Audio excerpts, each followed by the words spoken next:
So we're discussing about antioxidants which are preventing oxidation of different formulations, drug substances and ingredients in the parenterals. Whereas in antimicrobial, next one is antimicrobial agents.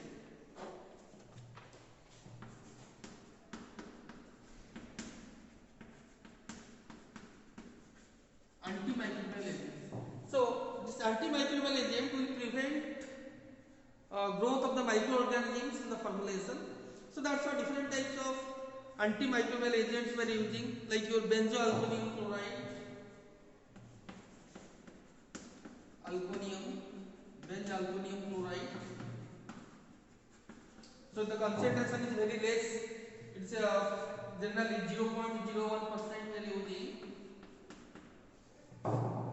Like that, some other types of agents we are using, like benzyl alcohol, phenol, and thermocell.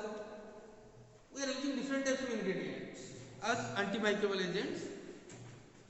So now let us discuss about some other agents we are using in the formulation of parenterals. Next one is buffers. See, buffers is a very important in the formulation of parenterals because we are administering the drug in the blood circulation. So that's why it should match the blood pH or it should not change the blood pH.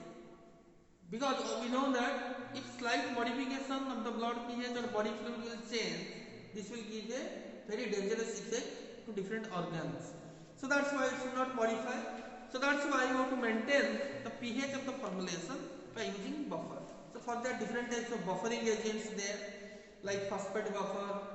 Also we are using different other ingredients like benzoic acid, sodium benzoate. It's a buffer. So like the different buffering agents we are using to maintain the pH, to prevent the change in pH of the formulation. Next one, chelating agent. Chelating agent. So chelating agent means which will form chelate with heavy metals, which will help to make a complex with heavy metals like copper, iron. So for that we are using one substance that already you know, EDTA, ethylene diamine tetraacetic acid. Ethylene diamine tetraacetic acid, it is a popular chelating agent we are using. With this also sometimes we are using surfactants. Surfactants sometimes will help to increase the solubility of drugs, and if you are formulating a suspension, then definitely we need a surfactant as a suspending agent. So that's why different types of surfactants we are using. The most important part ingredient we are using, next one is tonicity contributing agent.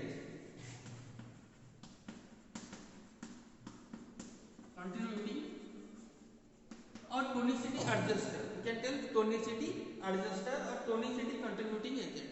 That means which will maintain the tonicity or which will make same osmotic pressure as your body fluids. So that is your which will make the isotonic formulation. So that is your tonicity contributing agent. So for that generally we are using sodium chloride 0.9%, boric acid 2%, dextrose 5%. So these are all your isotonic solutions. So these will impart isotonicity to the formulations. Like that, it's not only one type of formulation of parenterals we are doing nowadays. There are different types of formulations we are doing. Sometimes we are going for only injections, that is in the solution form. So for that simply part of the ingredients we are using that you have to write. Then sometimes we are using dry powders. You can see in the market the powder coming in the vial. Then we have to inject, whatever injection we have to shake it. Then we have to inject. So for the dry powders generally it is prepared in the freezing method. That means freeze drying technique. And also it can be prepared by aseptic crystallization process. Also it can be prepared by spray drying process. So there are different types of process there to prepare this dry powder. So later I will give you the notes, you can read. But all the ingredients you have to write whatever I told you here in the formulation of parenterals, all are common. Then in the formulation of large volume parenterals, sometimes we are using parenteral suspensions we are preparing. So generally the suspension, the formulation of suspension already you know, solid particles are dispersed in a liquid medium and the particles are insoluble in the solvent. So for the parenterals, the concentration range will be 0.5 to 5%. Like that, different ingredients we have to use like suspending agent, circulating agent, all are same as your normal suspensions. Then your parenteral emulsion. Parenteral emulsion means one phase will be dispersed in another liquid. One liquid is dispersed in another liquid. It may be your oil in water or water in oil type of emulsions. So for that we need to use emulsifying agents, different additives we have to use, suitable solvent we have to use. So these formulations will be even same. So now coming to the most important part, that is your quality control test of the parenterals. So let us discuss about quality control test of parenterals.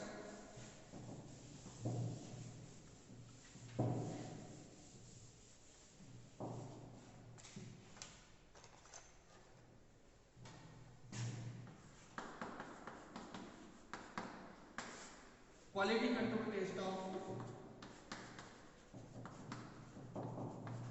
parenterals, or later an evaluation test for parenterals. The first test will be done, that is leakage test. Leakage test, that means we have to find out the container we have prepared or we have sealed, that is not leaked. If it is leakage there, what will happen? Outside environmental microorganisms can pass through that particular we can tell hole, and it will be contaminated. So that's why to prevent that, every batch should be tested that there will be no leakage in the sealing of the ampules or vials. So for that, generally there are different types of techniques we are using. One technique is one ampule will be immersed in vacuum chamber and we are using one dye. So dye is that methylene blue, that is in the range of 1% methylene blue solution will be there in the vacuum chamber, and vacuum we have to create that 27 inch mercury vacuum we have to create there for 15 to 30 minutes. So what will happen, if there is any leakage there, then that solution, the dye solution will enter into the formulation through the vial or ampule, if leakage there in the container. So if it is leakage there, we have to throw it. If leakage not there, then dye will not pass through the container. That is your leakage test. Next one, clarity test. So in the clarity test, what we have to do? Generally, the clarity test, we have to find out there is not presence of any type of particles or small materials inside the liquid present in the ampule or vial. So for that, we are going for different types of method. Visual method. In the visual method, generally, we have to find out if black materials there. We have to find out by taking a white background. If white particulate there, then we have to see it by a black background. So that is your clarity test. It is a simple test, visual method. Then also some another different types of other methods there, like your microscopic count method. So in this microscopic count method, what will happen? In microscope, under the microscope, we have to find out is there any presence of particles or not, visible particles or not. Like that, there is another method that is known as light obstructive method. Light obstructive method, that means the ampules or the vial we have to keep in a light emitting ray of high resolution. If any shadow will come, if particle present, then shadow will come on the next side. From there we have to find out is there any presence of particles or not. That is your light obstruction method. Like that, there is another test we are going for. It is pyrogen test. Pyrogen test. So generally, pyrogen means it is a very dangerous thing. Already I told. It is a endotoxins that is formed due to the metabolic byproduct of microorganisms like virus, bacteria, different other types of microorganisms. So this pyrogen test is generally done by two methods. One is rabbit method, rabbit test. Another is lal test.